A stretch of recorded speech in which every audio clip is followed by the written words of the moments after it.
Hello friends, welcome to my channel law wits 906। आप सभी का स्वागत है एक नई वीडियो में एक नए केस के साथ। इस वीडियो में मैं डिस्कस करने वाला हूं सीपीसी का एक लैंडमार्क केस, जिस केस का नाम है स्टेट ऑफ यूपी वर्सेस नवाब हुसैन। 1977 का ये केस है और ये केस लो बेस्ड है सेक्शन 11 रेस जुडिकाटा प्रिंसिपल के ऊपर ये केस बेस्ड है। इस केस के फैक्ट कुछ इस तरीके से हैं। जो रिस्पोंडेंट होते हैं नवाब हुसैन, वो एक सब इंस्पेक्टर रैंक पे होते हैं यूपी पुलिस में, और उनके खिलाफ एक एनोनिमस कंप्लेंट फाइल होती है जिन पे चार्जेस लगते हैं प्रिवेंशन ऑफ करप्शन एक्ट के और कुछ आईपीसी के।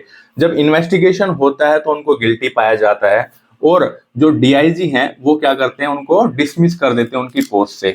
अब इससे एग्रीव्ड होकर के हमारे जो रिस्पोंडेंट नवाब हुसैन है वो रिट पिटिशन फाइल करते हैं हाई कोर्ट के अंदर। और उनका रिट पिटिशन का ग्राउंड क्या रहता है कि उनके साथ में नेचुरल जस्टिस नहीं हुआ है, मतलब उनको एम्पल अपॉर्चुनिटी नहीं दी गई। जो डिसिप्लिनरी कमेटी बैठी थी उनको सुना नहीं गया है, प्लस जो चार्जेज है वो मेलाफाइड हैं।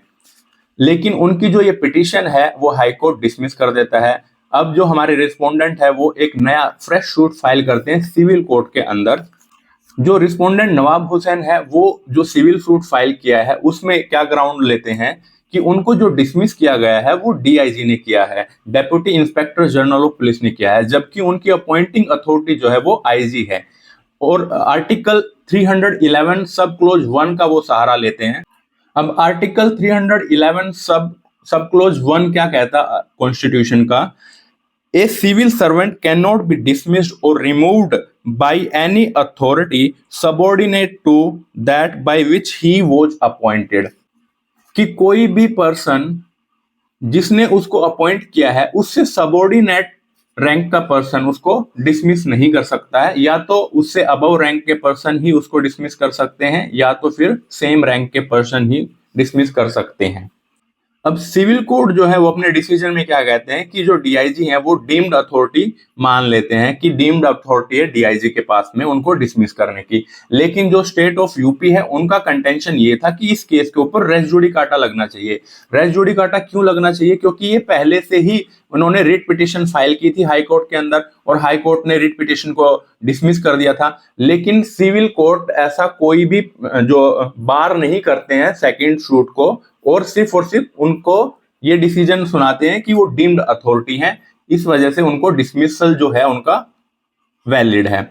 लेकिन हाई कोर्ट में जब अपील जाती है तो हाई कोर्ट जो है नवाब हुसैन के फेवर में डिसीजन सुनाते हैं और उनके डिसमिसल को इनवैलिड कहते हैं। इस पे जो स्टेट ऑफ यूपी है वो एसएलपी के थ्रू, स्पेशल लीव पिटीशन के थ्रू सुप्रीम कोर्ट में केस को लेकर जाते हैं। अब सुप्रीम कोर्ट के सामने लीगल इशू क्या अराइज होते हैं? पहला लीगल इशू ये अराइज होता है whether the principle of constructive res judicata also applied to the writ petition under article 32 और आर्टिकल 236। और दूसरा लीगल इशू ये अराइज होता है whether the principle of constructive res judicata could be invoked by a party to the subsequent suit on the ground that a plea or matter which might or ought to have been raised in the earlier proceeding but was not so raised therein। पहला legal issue तो ये arise होता है कि जो constructive res judicata है वो writ petitions पे भी लागू होता है कि नहीं होता है। और दूसरा ये कि जो मैटर या जो प्ली जो प्लेंटिफ ले सकता था उस टाइम पे पहले फॉर्मर सूट में और उसने नहीं ली, वो क्या सब्सिक्वेंट सूट में उसको रेज कर सकता है या नहीं कर सकता है। दो लीगल इशू इस केस में अराइज होते हैं। अब सुप्रीम कोर्ट की ऑब्जर्वेशंस पर आते हैं। सुप्रीम कोर्ट ऑब्जर्व करता है कि general principle of res judicata जो बेस्ड है वो टू थ्योरीज के ऊपर बेस्ड है। पहली क्या कि finality and conclusiveness of judicial decisions for the final termination of dispute in the general interest of community as a matter of public policy. पहली थ्योरी क्या है जिसके ऊपर बेस्ड है रेस जुडिकाटा? कि फाइनलिटी होनी चाहिए जजमेंट में, कंक्लूसिवनेस होना चाहिए जुडिशियल डिसीजन को, और बार बार मैटर को, मतलब वो मैटर जो है वो टर्मिनेट हो जाना चाहिए, पब्लिक पॉलिसी के फेवर में होना चाहिए वो। क्योंकि अगर बार बार मैटर उठता रहेगा, बार बार सब्सिक्वेंट उसके लिटिगेशंस होते रहेंगे, तो उससे कोर्ट के ऊपर बर्डन आएगा और मैटर कभी भी डिस्पोज नहीं होगा। और दूसरी थ्योरी क्या है, the interest of the individual that he should be protected from multiple litigation. अब एक इंडिविजुअल है जिसके ऊपर आप बार बार एक ही मैटर को लेके केस कर रहे हो, वो भी तो हराश हो रहा है, बार बार उसका टाइम भी वेस्ट हो रहा है, ठीक है। तो दो प्रिंसिपल हैं जिसके ऊपर general principle of res judicata based है।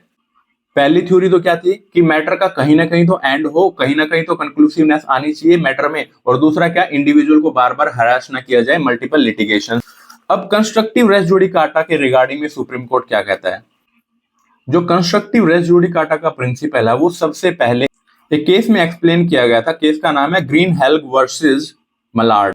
अब कंस्ट्रक्टिव रेस जुडिकाटा होता क्या है, ये एक स्पेशल और आर्टिफिशियल फॉर्म होती है रेस जुडिकाटा की, जो कि एनेक्ट की गई है, और सेक्शन 11 एक्सप्लेनेशन नंबर 4 में इसको एलेबोरेट किया गया है। Section 11 of CPC explanation number 4 क्या कहता है, when any matter which might और ought to have been made a ground of defense or attack in a former proceeding but was not so made, then such a matter in the eyes of law to avoid multiplicity of litigation and to bring finality in it is deemed to have been constructed and is taken as decided।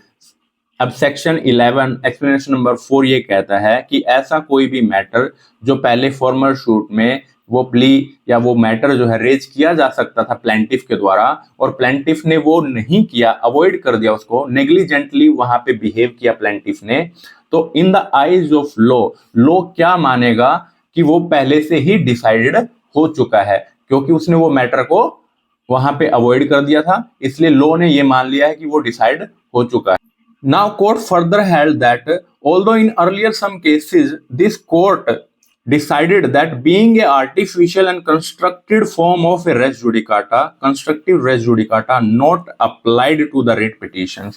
अब देखो बहुत सारे cases ऐसे हुए थे जहां पे ये कोर्ट ने पहले ही, सुप्रीम कोर्ट ने डिसीजन दे दिया था कि जो कंस्ट्रक्टिव रेस जुडिकाटा है वो नॉर्मल जो सूट फाइल होंगे उन पे तो एप्लीकेबल होगा, लेकिन constructive res judicata writ petitions पे एप्लीकेबल नहीं होगा।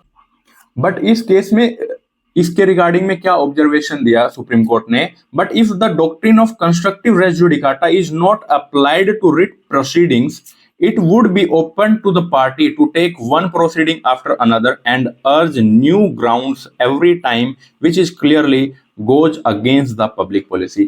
कि अगर जो कंस्ट्रक्टिव रेस जुडिकाटा का प्रिंसिपल है वो हम रिट पिटिशंस पे लागू नहीं करते हैं, तो हर बार प्लेंटिफ क्या करेगा, एक नया ग्राउंड ढूंढ लेगा और बाद में फिर क्या करता रहेगा, बार बार रिट पिटिशंस फाइल करता रहेगा, बार बार नए नए कोज ऑफ एक्शंस को, जो कि एक ही बार में रेज किए जा सकते थे फॉर्मल सूट के अंदर।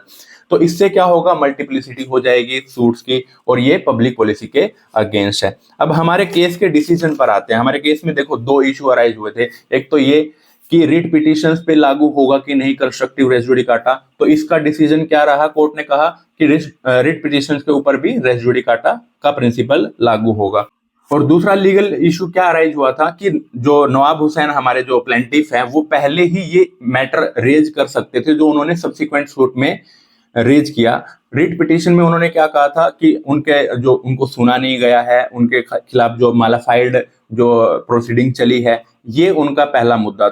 दूसरे केस में जब सिविल कोर्ट में उन्होंने फाइल किया तो क्या कहा था कि जो डीआईजी है वो कॉम्पिटेंट नहीं है और आईजी रैंक ने उनको अपॉइंट किया था, डिसमिसल अथॉरिटी जो थी उनकी कॉम्पिटेंट अथॉरिटी नहीं थी। अब दो कोज ऑफ एक्शन इन्होंने अराइज किए। अब दोनों कोज ऑफ एक्शन के लिए इन्होंने दो सेपरेट सूट फाइल किए, एक रिट पिटीशन फाइल की और एक सिविल कोर्ट में सिविल सूट फाइल किया। तो यहाँ पे कंस्ट्रक्टिव रेस जुडिकाटा लग जाएगा। एक्सप्लेनेशन नंबर 4 जो है सेक्शन 11 की वो एप्लीकेबल होगी, क्योंकि नवाब हुसैन जो है उनको ये नॉलेज था कि पहले जो सेकंड वाला मुद्दा है वो पहले में ही मर्ज करके पहले ही टाइम पे वो रेज कर सकते थे कि हमारी जो डिसमिसल अथॉरिटी है वो क्या है, कॉम्पिटेंट नहीं है।